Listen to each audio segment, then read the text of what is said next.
বিহালীত পথ দুৰ্ঘটনাত মৃত বিনীতা দেৱীৰ পৰিয়ালৰ কাষত জনগোষ্ঠীয় সাংস্কৃতিক ঐক্য মঞ্চৰ দল।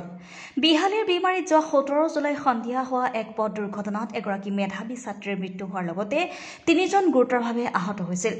আজি জনগোষ্ঠীয় সাংস্কৃতিক যুৱ ঐক্য মঞ্চৰ কেন্দ্ৰীয় সমিতিৰ সভাপতি ডম্বৰুধৰ দাস, জনগোষ্ঠীয় সাংস্কৃতিক ঐক্য মঞ্চৰ বিশ্বনাথ জিলাৰ প্ৰচাৰ সম্পাদক ভুৱন লুইটেল আৰু খগেন মটক, সদস্য সঞ্জীৱ দাস, প্ৰাঞ্জল দাস আৰু দিগন্ত বৰা প্ৰয়াত বিনীতা দেৱীৰ বাসগৃহত উপস্থিত হৈ পৰিয়ালৰ সদস্যক লগ ধৰি সমবেদনা জ্ঞাপন কৰাৰ লগতে মৃত আত্মাৰ সদগতিৰ কামনা কৰে। আনহাতে বিহমাৰী চেণ্টাৰৰ ওচৰত গতিৰোধক স্থাপনৰ লগতে তীব্ৰ বেগত চলোৱা গাড়ীৰ ওপৰত ব্যৱস্থা গ্ৰহণৰ বাবে স্থানীয় লোকে সমজিলা প্ৰশাসনক দাবী জনায়।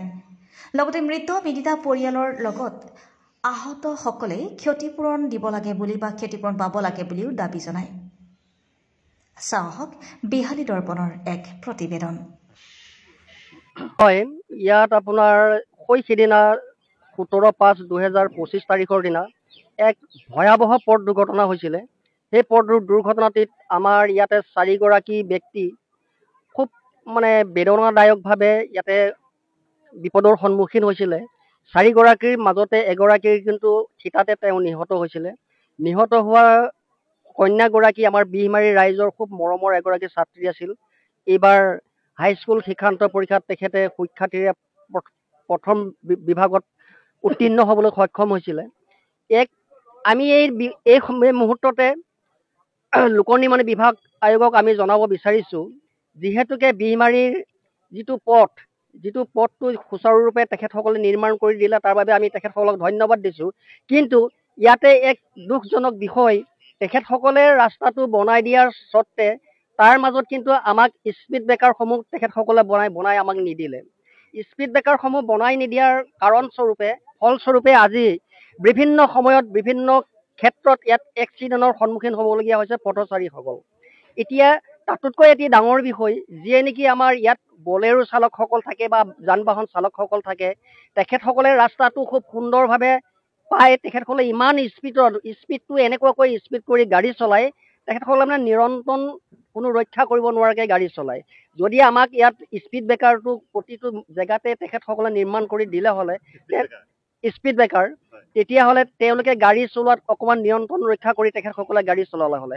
সেয়েহে আমি বিহমাৰীবাসী ৰাইজে লোকনিৰ্মাণ বিভাগক অনুৰোধ জনাব বিচাৰিছোঁ, লগতে দাবীও আমি জনাইছোঁ, যাতে আপোনালোকে যেনেদৰে সুন্দৰভাৱে আমাক ৰাস্তাটো বনাই দিলে, ঠিক তেনেদৰে সুন্দৰভাৱে ৰাইজৰ সুৰক্ষাৰ অৰ্থে, ৰাইজ যাতে বিপদমুক্তৰ অৰ্থে আপোনাসৱে আমাক বিভিন্ন জেগাত ৰাস্তাৰ বিভিন্ন জেগাত আমাক স্পীড ব্ৰেকাৰসমূহ বনাই দি ৰাইজক সুৰক্ষা প্ৰদান কৰিব বুলি আমি আশা ৰাখিছোঁ।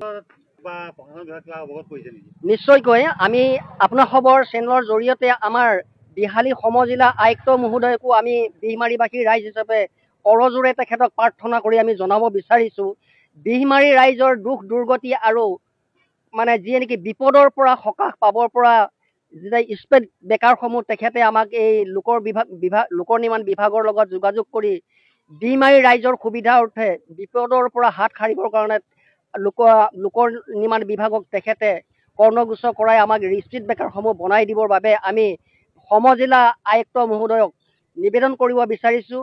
আৰু লগতে আমাৰ যিয়ে নেকি যান বাহন শাখাৰ পুলিচ প্ৰশাসনক আমি অনুৰোধ জনাব বিচাৰিছোঁ, যিসকল দুৰান্ত কালন্তৰূপী ড্ৰাইভাৰসমূহে যিয়ে নেকি বলেৰোসমূহ ইয়াত নিৰন্তৰধীন হিচাপে বাহনসমূহ ইয়াতে চলায়, ৰাইজ তেখেতসকলক এই কালন্তৰূপী ড্ৰাইভাৰসকলক তেখেতসকলে নাকি লগাই পাক দিয়ে, তাৰ প্ৰতি আমি আহ্বান জনাইছোঁ।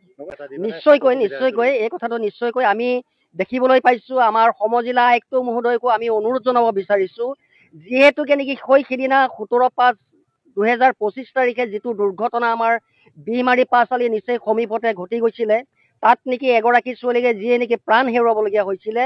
ইয়াৰ মূল এটা কাৰণ হৈছে, যিডোখৰ জেগাত এক্সিডেণ্টটো হৈছিলে সেই জেগাডোখৰত একেবাৰে ৰাস্তাটো ঠেক, দুয়ো কাষৰ পৰা জেউৰা মাৰি গৃহস্থই ৰাস্তাটো ক্ৰমান্বয়ে ঠেলি আনি ৰাস্তাটো ঠেক কৰি পেলাইছিলে।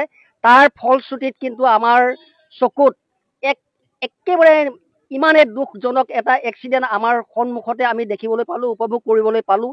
সেয়েহে আমি সমজিলা আয়ুক্তগৰাকীক অনুৰোধ জনাব বিচাৰিছোঁ, আপুনি প্ৰশাসনৰ লগত যোগাযোগ কৰি যাতে বিহমাৰীৰ যে নেকি বিভিন্ন গৃহস্থসকলে ৰাস্তাৰ দুয়োপাৰে জেওৰা মাৰি মাৰি যি নেকি ৰাস্তাটো ঠেলি সৰু কৰি পেলাইছে, সেই জেওৰাসমূহ ভাঙি মেলি ৰাস্তাটো বহল কৰি দি ৰাইজৰ বাবে সুচল ব্যৱস্থা কৰি দিবলৈ আমি অনুৰোধ জনাইছোঁ।